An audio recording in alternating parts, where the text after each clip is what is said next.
Forum जा worker उहदेदार जिन अज उन सिंध के यगाने आशिक के याद कयो उनकी याद में जो है उन वरसी के मौके ते ही मेड़ा कोको ठायो।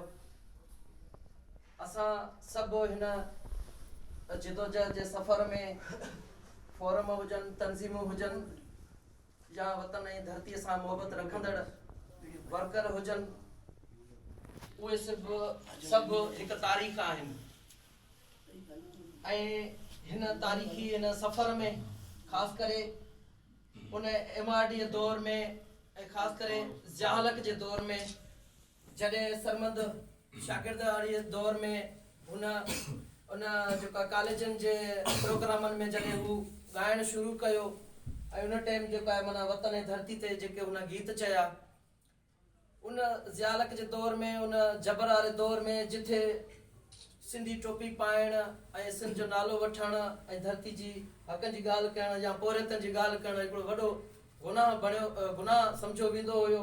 उन दौर में भी जो सरमद क़ौमी गीत गाए करे पंहिंजी क़ौम जे लाइ जो पैगाम ॾिनो पंहिंजे नौजवाननि जे अंदर में हिकु उत्साह पैदा करायो त ग़ुलामीअ खां ऐं ग़ुलामीअ जे ख़िलाफ़ जेको आवाज़ पंहिंजो बुलंद कयो ऐं हक़ीक़त इहा हुई त सरमद तमामु वॾी शख़्सियत आहे।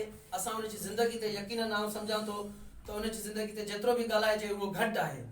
तमामु वॾो माण्हू हुयो ऐं तमामु जंहिं अंदाज़ में राग जेको ॻाइबो आहे उहो हक़ीक़ी राग जेको ॻायो उहो सरमद ॻायो।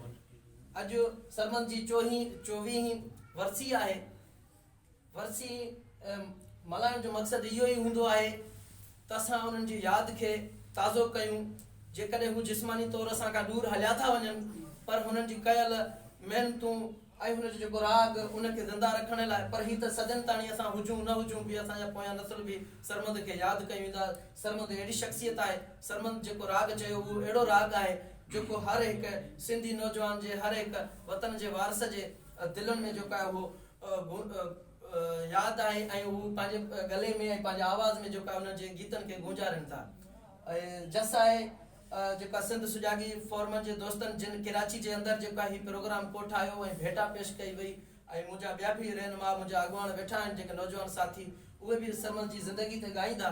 सरमद हिकु वॾी शख़्सियत हुयो जंहिंजी ज़िंदगी ते जेतिरो ॻाल्हाइजे उहो घटि आहे। वॾी महिरबानी। जी